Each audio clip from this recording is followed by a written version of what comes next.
오늘 우리에게 주시는 하나님의 말씀 누가복음 16장 1절부터 18절까지 말씀입니다. 누가복음 16장 1절부터 18절까지 말씀.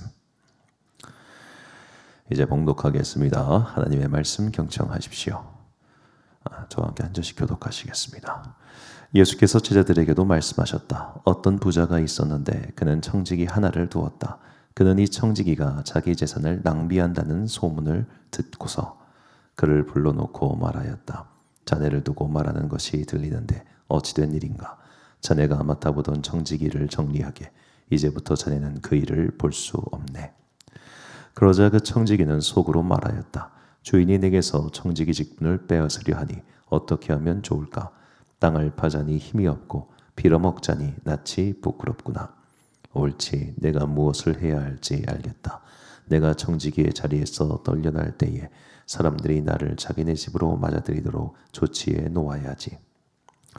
그래서 그는 자기 주인에게 빚진 사람들을 하나씩 불러다가 첫째 사람에게 당신이 내 주인에게 진 빚이 얼마요? 하고 물었다. 그 사람이 길은 100마리요 하고 대답하니 청지기는 그에게 자, 이것이 당신의 빚문서요. 어서 앉아서 50마리라고 적으시오 하고 말하였다.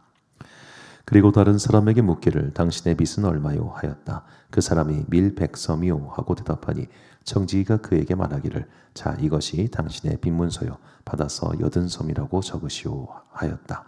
주인은 그 불의한 청지기를 칭찬하였다. 그가 슬기롭게 대처하였기 때문이다. 이 세상의 자녀들이 자기네끼리 대거래하는 데는 빛의 자녀들보다 더 슬기롭다. 그러므로 내가 너희에게 말한다. 불의한 재물로 친구를 사귀어라. 그래서 그 재물이 없어질 때에 그들이 너희를 영원한 초소로 맞아들이게 하여라. 지극히 작은 일에 충실한 사람은 큰 일에도 충실하고 지극히 작은 일에 불의한 사람은 큰 일에도 불의하다. 너희가 불의한 재물에 충실하지 못하였으면 누가 너희에게 참된 것을 맡기겠느냐? 또 너희가 남의 것에 충실하지 못하였으면 누가 너희에게 너희의 몫인들 내주겠느냐? 한 종이 두 주인을 섬기지 못한다. 그가 한쪽을 미워하고 다른 쪽을 사랑하거나 한쪽을 떠받들고 다른 쪽을 업신여길 것이다. 너희는 하나님과 재물을 함께 섬길 수 없다. 돈을 좋아하는 바리새파 사람들이 이 모든 말씀을 듣고 나서 예수를 비웃었다. 그래서 예수께서 그들에게 말씀하셨다. 너희는 사람들 앞에서 스스로 의롭다고 하는 자들이다. 그러나 하나님께서는 너희의 마음을 아신다. 사람들이 높이 평가하는 그러한 것은 하나님이 보시기에 혐오스러운 것이다. 율법과 예언자는 요한의 때까지다. 그 뒤로부터는 하나님 나라가 기쁜 소식으로 전파되고 있으며 모두 거기에 억지로 밀고 들어간다. 율법에서 한 획이 빠지는 것보다 하늘과 땅이 없어지는 것이 더 쉽다.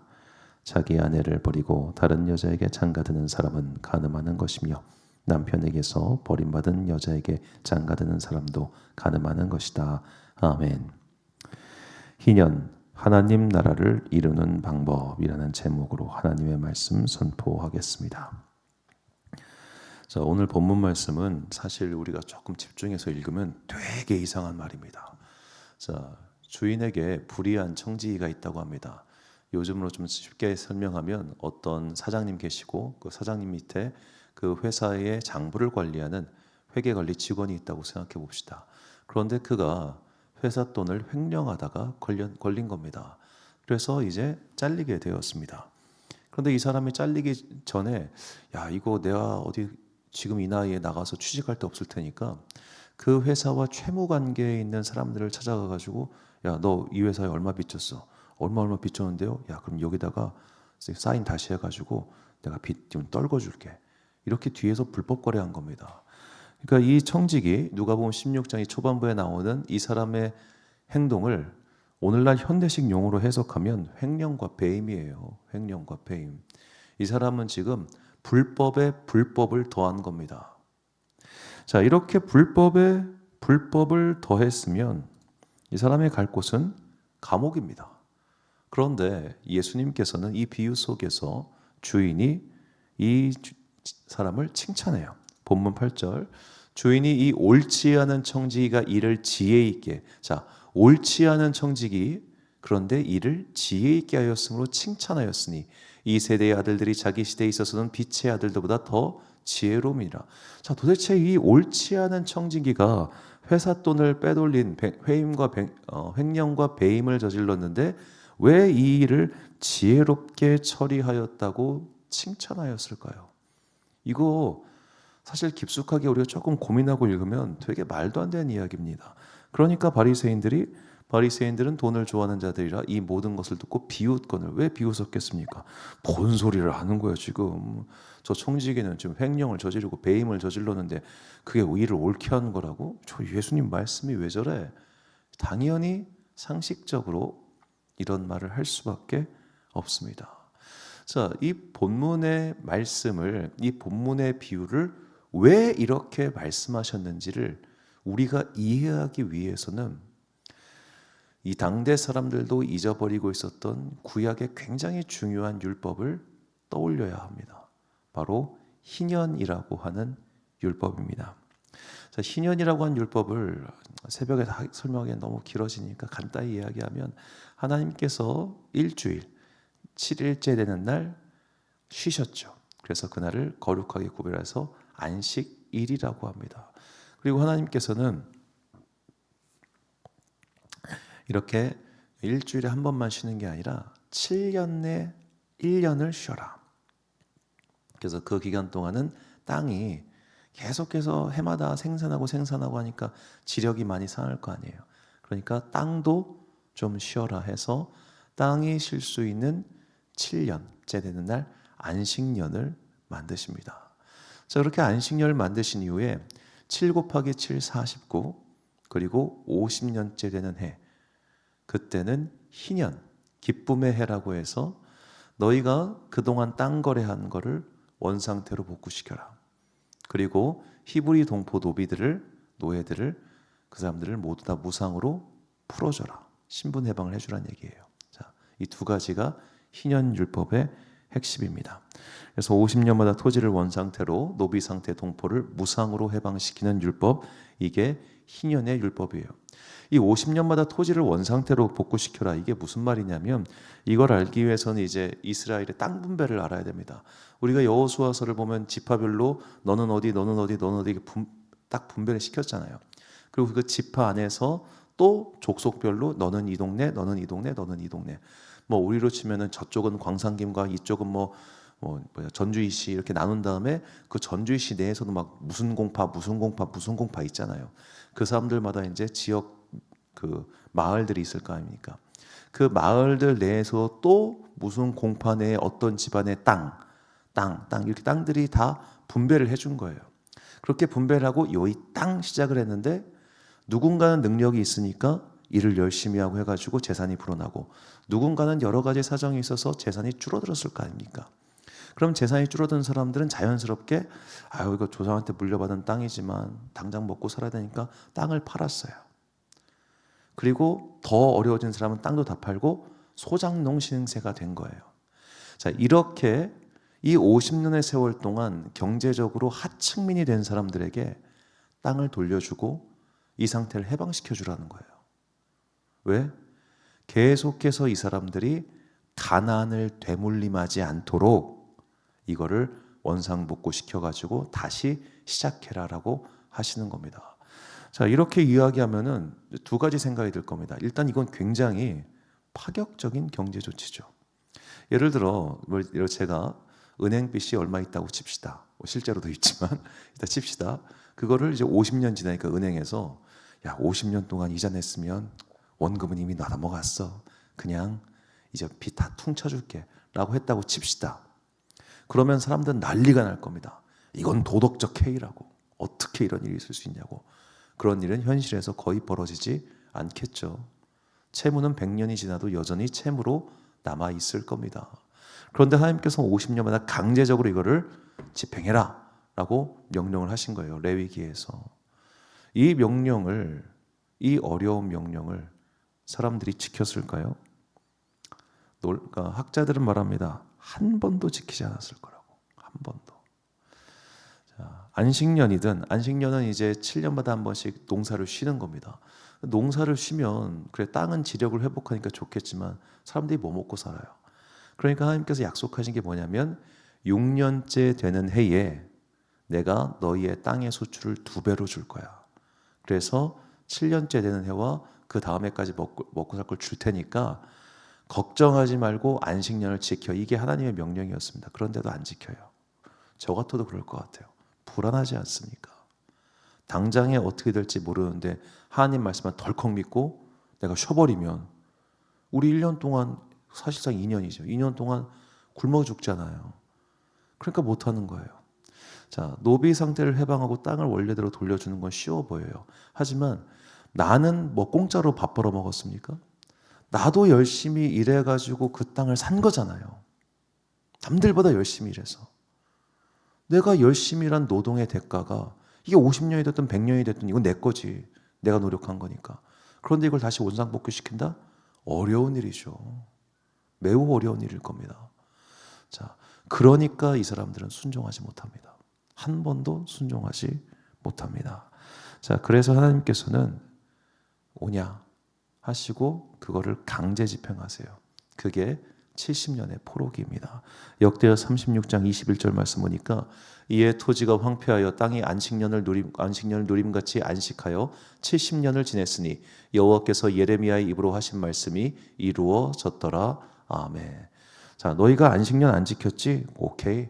내가 다 그거 소급 계산해가지고 한 번에 지키게 해줄게 해서 70년 동안 땅이 강제 유직을 들어갑니다. 자, 어제는 이제 뭐 주일 예배 같은 경우는 특히 뭐 제가 얼굴도 모르는 분들이 있고 하다 보니까 이 이야기까지는 잘 안 했는데, 여러분 우리가 헌금을 해야 되는 여러 가지 이유 중에 이유가 있지만 또 대표적인 이유가 뭐가 있냐면 이게 말라기에 나오는 말씀인데 내 재산을 황충이 뜯어먹어요. 하나님께서 안 한 거 결국엔 가져가세요. 그러니까 지혜로운 자들은 미리 알아서 하나님께 드리는 거예요. 내가 그거 아낀다고 해서 내 재산이 불어날 것 같습니까? 천만에요. 어디 딴 데 셉니다. 그래서 예수님께서 하늘의 창고에 너희 보화를 쌓아두라라고 하신 거예요. 뭐 들을 게 있는 자만 들어야지 뭐 어떡하겠어. 자, 그렇기 때문에 하나님께서 이렇게 안식년과 희년을 지키지 않은 이스라엘 백성의 그 강제 휴지기를 갖게 하셨습니다. 자, 이렇게 강제적으로 70년 동안 이걸 집행하실 만큼 하나님께서는 안식년의 율법과 희년의 율법을 중요하게 생각하신 겁니다. 이것은 십계명에 나오는 안식일을 거룩하게 지키라는 말씀의 확장판인 거예요. 그런데 이 확장판의 말씀을 이 이후에도 이스라엘 백성은 지키지 못합니다. 유대민족은. 왜요? 너무 어렵잖아요. 솔직히. 너무 어렵잖아요. 이 어려운 거를 얼마나 지킬 수 있겠습니까? 자, 하나님께서 이 율법을 지키기를 얼마나 바라셨는지를 나오는 장면이 있습니다. 바로 예레미야의 장면인데요. 예레미야 34장에 보면 남유다의 마지막 왕 시드기야가 이제 바벨론에게 한번 포위를 당하는데 이 포위 상태에서 벗어나기 위해서 나름 고관들, 그러니까 귀족들과 함께 꾀를 냅니다. 2가지 목적에서 꾀를 내는데요. 첫 번째는 내부의 분위기를 환기시키기 위해서 꾀를 낸 것이고, 두 번째는 혹시라도 우리가 이제라도 하나님의 뜻에 순종하면 뭔가 좀 좋은 일이 일어나지 않을까라는 기대감에서 이 2가지 목적으로 꾀를 냅니다. 그게 뭐였냐면 희년 율법의 실천이었어요. 바로 동포 노비들을 해방시키는 거였습니다. 그렇게 함으로써 이제 예루살렘 내 분위기도 좀 환전시키고 또 하나님께서 혹시라도 좀 우리 도와주지 않을까 그런 기대를 가졌겠죠. 정말로 그들이 이제 노비를 해방하겠다 선포를 하자 하나님께서 바벨론의 군대를 물려주십니다. 그런데 그 뒤에 일이 벌어지죠. 예레미야 34장 8절과 9절과 11절 말씀 보니까 시드기야 왕이 예루살렘에 있는 모든 백성과 한 가지로 하나님 앞에서 계약을 맺고 자유를 선포한 후에 여호와께로부터 말씀이 예레미야에게 임하니라. 그 계약한 사람마다 각기 히브리 남녀 노비를 놓아 자유롭게 하고 그의 동족 유다인을 종으로 삼지 못하게 한 것이라. 후에 그들의 뜻이 변하여 자유를 주었던 노비를 끌어다가 복종시켜 다시 노비로 삼았더라. 아멘. 자, 뜻이 변하여 풀어주기로 해놓고 희년을 실천하기로 해놓고 막상 실천하려니까 아깝잖아요. 그러니까 아이고 없던 일로 좀 바벨론 다 풀려났는데 이제 뭐 다 그럴 필요 없잖아 합니다. 그래서 이 34장 뒤에 보면은 내가 다시 바벨론을 끌어가다 너희들을 칠 것이다 라고 하는 하나님의 명확한 선포가 나오지요. 자, 하나님께서는 저들의 얄팍한 수법을 모르셨을까요? 모르셨을 리가 없습니다. 그런데도 하나님께서는 그들의 속마음을 그냥 내버려 두신 채 속아주시는 척 했습니다. 왜 그랬을까? 저도 곰곰이 생각해 보니까 결론은 이겁니다. 그만큼 희년율법을 실천하는 것이 중요하다는 것을 후대에 보여주시기 위하여. 너희의 본심이 무엇이든지, 너희가 본심이 설령 오늘 본문에 나온 옳지 못한 청지기처럼 굉장히 이기적인 연유라 할지라도 너희가 이 희년율법을 실천한다면 나는 너희의 행동을 옳게 쳐줄 거야. 이것이 희년율법을 생각하시는 하나님의 마음입니다. 그리고 예수님께서는 바로 이 희년을 선포하시기 위해 왔다고 이사야 선지자는 말합니다. 이사야 61장 1절과 2절 말씀 보니까 주 여호와의 영이 내게 내리셨으니 이는 여호와께서 내게 기름을 부으사 가난한 자에게 아름다운 소식을 전하게 하려 하심이라. 나를 보내사 마음이 상한 자를 고치며 포로된 자에게 자유를, 갇힌 자에게 노임을 선포하며 여호와의 은혜의 해와 우리 하나님의 보복의 날을 선포하여 모든 슬픈 자를 위로하되. 저 여호와의 은혜의 해가 바로 희년입니다. 그러니까 예수님의 오심은 물론 단순히 희년뿐만 아니라 여러 가지 것들이 복합적으로 이루어졌지만 분명한 것은 갇힌 자를 풀어주는 희년율법의 실천을 위하여 이 땅에 오셨다는 겁니다. 자, 그렇다면 우리는 오늘 본문에서 사실 오늘 설명하고 너무 많은데 1절부터 18절까지를 이 희년율법에 대해서 쭉 설명하면 오늘 18절 말씀에 보면 되게 엉뚱맞은 말씀이 나와요. 갑자기 버림받은 여자에게 장가되는 것은 간음하는 것이다. 전체 문맥과는 아무런 상관없는 이야기가 뚝 들어가 있습니다. 왜 그럴까요? 이게 단순히 간음이라는 것을 우리가 성적인 방종이라고만 생각하는데 그게 아니라 너희가 마음속에 딴 거 섬기고 있으면 너 그거 웃긴 거야. 그 얘기입니다. 바리새인 돈 이야기 나오고 돈과 재물 함께 섬기지 못하고 간음한다. 너희가 겉으로는 하나님 믿는다고 하면서 실제로는 돈 섬기고 있으면 너 그 영적 간음이야. 그 얘기예요. 하나님의 말씀을 지키고 따르는 백성으로 산다는 사람이 네가 가진 거 포기하지 못하고 욕심 포기하지 못하고 어떻게든 남의 거 계속 착취하려고 하는 못된 마음 먹고 있으면 그거 안 돼라는 겁니다. 그러면 우리는 일방적으로 손해를 감수하며 살아라 이 얘기일까요? 아니죠. 예수님께서 비유를 하실 때 예를 들어 쌀 100섬이에요. 100섬에서 빵원을 만들려고 하신 게 아닙니다. 야 100섬? 야 그럼 너 80으로 줄여. 이 얘기잖아요. 그러니까 희년은 완전히 내 모든 재산을 다 까가지고 남에게 분배하라 그게 아니에요. 네가 많이 벌고 있는 것 중에 저 사람이 조금 더 살 수 있게 도와줘. 왜냐하면 땅을 원상태로 복구시켜도 그 사람은 이미 50년 동안 충분히 번 게 있지 않습니까? 땅이라고 하는 유형자산 외에도 자기가 가지고 있는 자산이 생겼을 거 아니에요. 50년 동안. 그러면 너는 그걸로 계속해서 재산을 증식시켜. 이야기입니다. 그냥 네가 가진 모든 걸 다 내가 뺏어갈 거야. 이게 희년율법이 아니고 너는 그동안 쌓아놓고 축적된 그래서 불려놓은 재산 그건 당연히 인정. 하지만 저 사람도 살 수 있게 해줘. 그 얘기입니다. 그러니까 이걸 이제 경제적 논리로 접근하면 정말 끝이 없어요. 계속해서 힘겹게 할 텐데 이렇게 볼 게 아니라 오늘 나의 삶 속에서 이 희년율법을 실천하기 위해선 어떻게 해야 되는가. 저도 이건 굉장히 어려운 부분이고 또 이렇게 얘기하면 이제 오늘 새벽이 아니라 그냥 아주 주일 설교가 돼버릴 것 같아서 여기서 좀 마무리를 좀 지어야 되는데 자, 중요한 것은 이 희년율법은 이 계속 가난한 사람을 가난한 채로 내버려 두지 않는 겁니다. 계속해서 그러면 오늘 우리의 삶 주변에 그 곤비함의 상황에서 벗어나지 못하는 자들이 있을 겁니다. 그것이 마음의 곤비함이든 경제적 곤비함이든 말이죠. 내가 그를 도와줄 수 있는 방법이 있다면 도와주는 거죠. 도와주는 거. 물론 이거 쉬운 거 아닙니다. 특히 이제 저는 성도들한테 꼭 강조하는 게 함부로 남에게 돈 빌려주면 안 됩니다. 그냥 내가 돈 준다는 마음으로 하면 돼 모를까? 그래 네가 갚는다니까 급하다니까 절대 이렇게 돈 빌려주면 안 됩니다. 서로 관계도 나빠지고 돈도 못 돌려받습니다. 거의 100%입니다. 그러니까 그런 건 좋은 방법은 아닌데 다만 분명한 것은 우리가 적어도 이제 교회 안에서 만날 때는 일단 경제적인 것은 차치하고 서로 곤비한 영혼들이 있어요. 50년 동안 마치 노비 상태로 일해가지고 곤비해지듯이 그런 곤비한 사람들 그런 사람들을 내가 여력이 있다면 돕는 겁니다. 내가 여력이 있다면 참는 것이고요. 그렇게 해서 내 삶 가운데 희년의 율법을 실천할 때 하나님께서는 우리가 한 것을 기억하시고 우리의 기도를 들어주시죠. 그래서 요한일서 3장 17절, 19절, 21절과 21절 말씀이 이렇게 이야기합니다. 자, 형제의 궁핍함을 보고도 도와줄 마음을 닫으면 하나님의 사랑이 어찌 그 속에 거하겠느냐.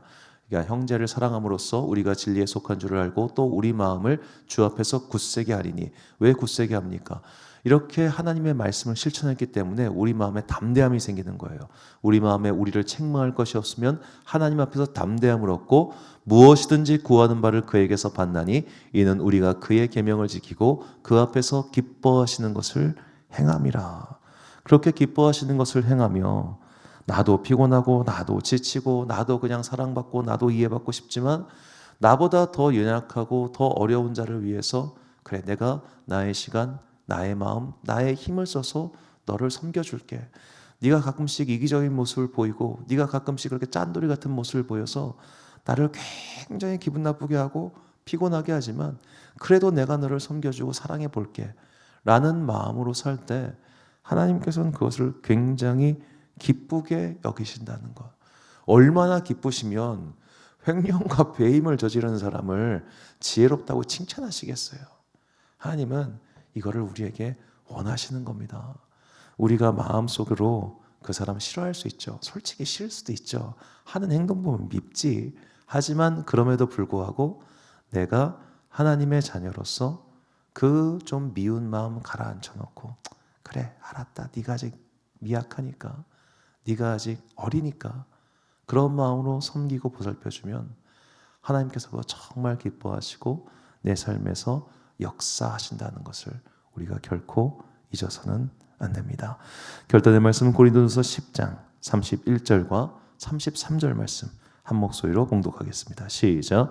그런즉 너희가 먹든지 마시든지 무엇을 하든지 다 하나님의 영광을 위하여 하라.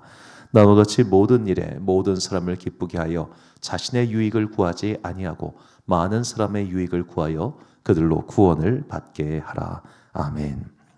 사랑하는 지혜비 광성교회 성도 여러분, 그리고 이 새벽 함께 깨우고 계신 귀한 주님의 자녀 여러분, 신현율법의 이야기는 제가 나중에 주중에 좀 더 많이 좀 말씀을 드리도록 하겠습니다. 중요한 것은 이제 뭐 50년 해마다 돌아오는 이런 게 오늘 우리에게 중요한 건 아닌 것 같고요.